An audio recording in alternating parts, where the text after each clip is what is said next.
오늘도 풍성하신 하나님의 은혜와 사랑이 또 여러분 가운데 넘쳐날 수 있기를 바랍니다. 주님과 함께 동행하는 삶 참으로 기쁜 삶입니다.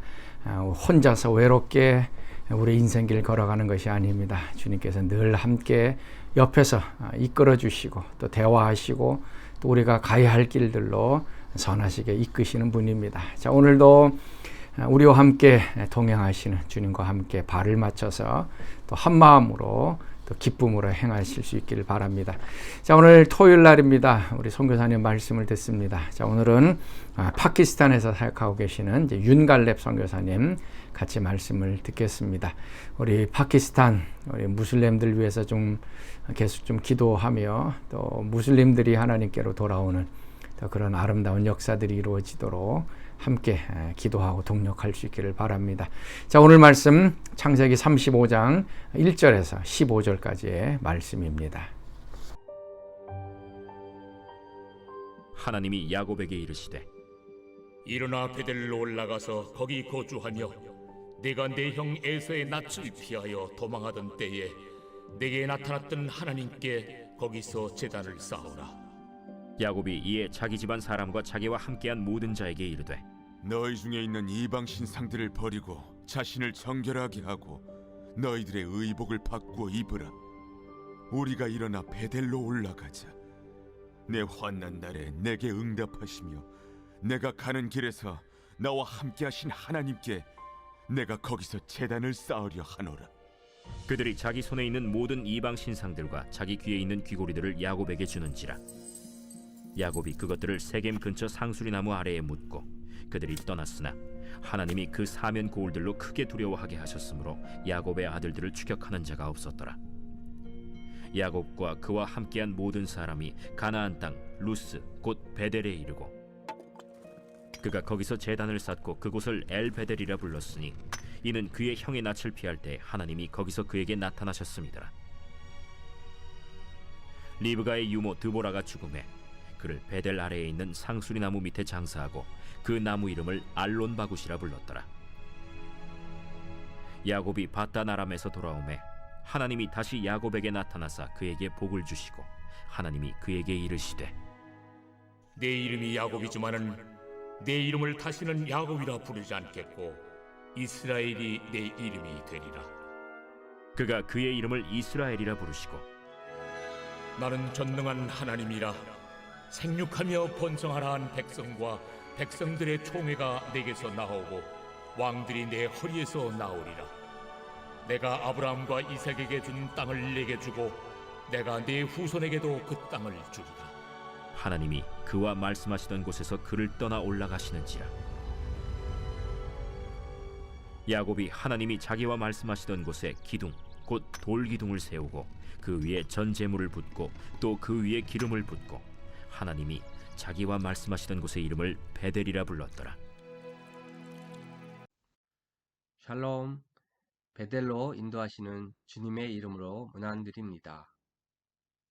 창세기 35장 1절은 하나님이 야곱에게 이르시되 베델로 올라가라로 시작하는데 왜 베델로 올라가라 하시는지 그 배경을 생각해 보는 것이 필요한 것 같습니다. 야곱이 20년 전 에서의 눈을 피해 밧단 아람으로 도망칠 때 베델에서 하나님이 꿈을 보여주셨습니다. 야곱이 그곳 이름을 하나님의 집이라는 뜻을 가진 베델이라고 했는데 하나님이 여기에 계셨고 내가 그분을 이곳에서 만났다는 뜻이겠지요. 밧단 아람에서 돌아오다가 에서를 만나게 되고 야곱은 에서와 화해를 한 후에 스콧으로 갔다가 세겜으로 들어가게 됩니다. 베델로 올라가지 않고 기름지고 평온해 보이는 세겜성 근처에 머물렀다는 뜻인데 인간적인 눈으로 평온하고 좋아 보이는 땅에서 살다가 금지옥엽 같은 딸 디나가 험악한 일을 당하게 됩니다.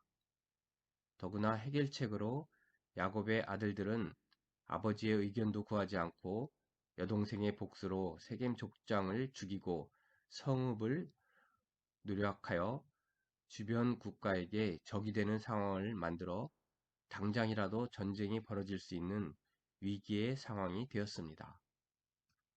저도 오래전 사역의 결실도 많고 잘 나가게 될 때 방심하다가 사기에 걸려들고 인생의 위기에 빠진 적이 있었는데, 기도를 게을리하고 자신이 생각한 대로 나아가다 보면 위기에 빠진다는 사실을 명심해야 할 것입니다.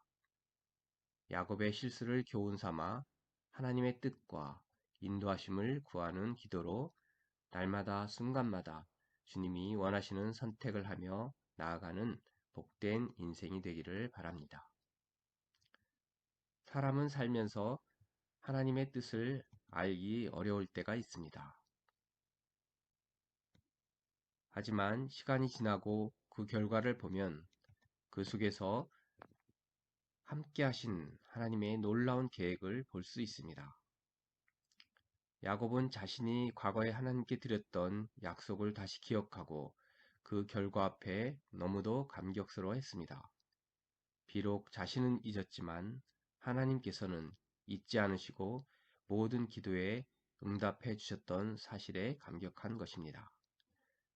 그리고 3절에 우리가 일어나 베델로 올라가자. 나의 환난 날에 내게 응답하시며 나의 가는 길에서 나와 함께 하신 하나님께 단을 쌓으려 하노라 하며 가족들을 이끌고 베델로 올라가는 것을 보게 됩니다.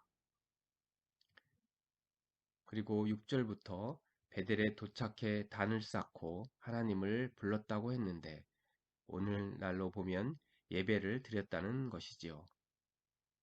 때론 우리가 하나님을 잠시 잊거나 실수할 때도 있지만 야곱처럼 돌이키고 하나님께 돌아와 내 삶의 주인 되시는 하나님을 온 마음 다해 찬양하고 예배하며 나아가는 복된 삶이 되기를 바랍니다.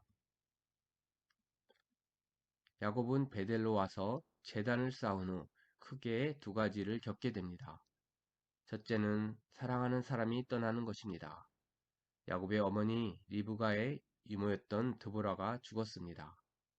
드보라는 단순한 유모가 아니었고 리브가가 죽은 후 야곱의 12아들까지도 돌보아 주었던 한 가정의 어머니와 같은 존재였습니다. 사랑하는 사람과 이별한다는 것은 큰 슬픔입니다. 두 번째는 하나님께서 그에게 나타나시고 하나님께서는 야곱에게 놀라운 복을 주시는 사건이 있습니다. 야곱이 제단을 쌓고 예배 드린 후에 하나님은 그에게 다시 한번 축복을 확인해 주신 것입니다. 하나님이 그에게 이르시되 내 이름이 야곱이지만 내 이름을 다시는 야곱이라 부르지 않겠고 이스라엘이 내 이름이 되리라 하시고, 하나님께서 그가 새로운 이름으로 될 것을 말씀하시고 새 삶으로 인도해 주신 것이지요. 야곱의 이름의 원뜻은 간교하며 속이는 자였습니다. 자신의 이익을 위해서 팥죽 한 그릇으로 장자의 자리를 차지하고 에서의 축복까지 가로챈 자였습니다. 그런 야곱을 이제는 야곱이 아니라 이스라엘로 부르겠다고 말씀하시는 것입니다. 이름은 그것이 무엇인가를 드러내는 정체성을 표현하는 것입니다. 그 이름이 바뀐다는 것은 이제는 다른 삶을 살게 될 것이라는 선포입니다. 그리고 하나님은 다음과 같이 말씀하십니다.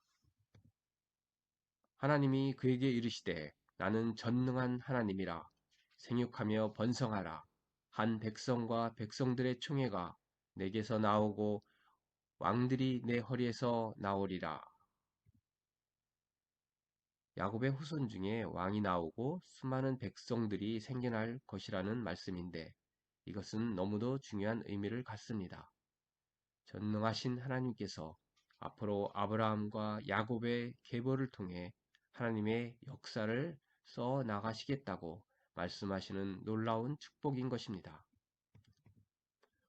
오늘 묵상을 마무리하고자 합니다. 인생이 평온하고 잘 나갈 때 욥처럼 나와 가족이 혹시라도 모르고 지은 죄가 없는지 돌아보며 기도하며 겸손해져야 합니다.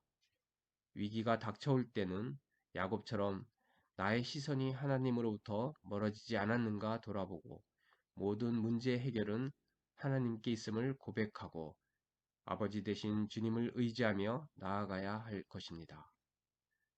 그런 사람에게 하나님은 새로운 이름을 주시고 야곱처럼 새로운 도전과 놀라운 인생의 축복을 주실 것입니다. 기도하시겠습니다. 전능하신 하나님 아버지, 오늘도 우리의 삶 가운데 매 순간순간 주님을 기억하고 함께 동행하며 살아갈 수 있도록 인도해 주옵소서. 기쁨과 감사로 하루를 살아가며 구원자 되신 예수님과 동행하는 행복이 세상의 빛으로 나아가게 하시고 주님의 백성을 주께 돌아오게 하는 놀라운 역사가 일어나게 하옵소서. 우리를 구원하시려고 이 땅에 내려오신 예수 그리스도의 존귀한 이름으로 기도드립니다.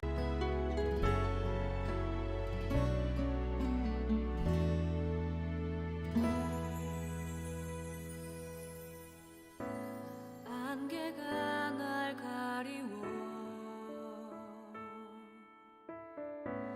내 믿음 흔들리려 할 때 나 주님께 나아가네.